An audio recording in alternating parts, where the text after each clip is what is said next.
এই প্রশ্নের ব্যাপারে যদি বলতে হয় যে এই তারাবি অথবা কিয়ামুল লাইল রমজান মাসে এটা কি ফরজ নাকি সুন্নত, এ ব্যাপারে আগেও বলেছি। আমাদের নবী মুহাম্মদ সাল্লাল্লাহু আলাইহি ওয়াসাল্লাম বলেছেন, এটা আছে সহিহ বুখারীতে খণ্ড নাম্বার 3 বুক অব তারাবি হাদিস নাম্বার 2012।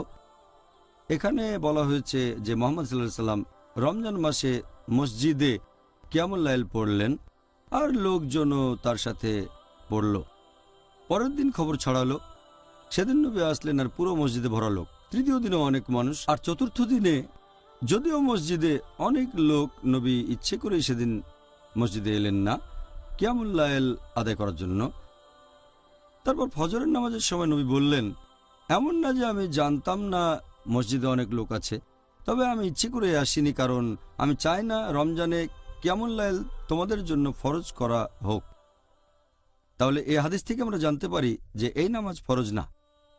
তবে আরেকটা হাদিস সহিহ বুখারী খণ্ড নম্বর 3 বুক অব তারাবি হাদিস নাম্বার 2009, আমাদের নবী বলেছেন, যদি কেউ রমজান মাসে রাতের নামাজ আদায় করে ঈমানের সাথে আর আল্লাহর পুরস্কারের আশায়, তার অতীতের সব গুনাহ ক্ষমা করা হবে।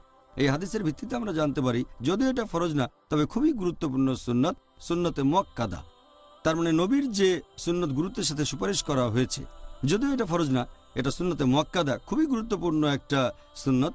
কোনো মুসলিমেরই এটা মিস করা উচিত না, যদি না আসলেই তেমন কোনো কারণ থাকে। যতদূর সম্ভব এটা আদায় করাই উচিত আল্লাহর কাছ থেকে পুরস্কারের আশায়, তাহলে আগের সব গুনাহ ক্ষমা করা হবে।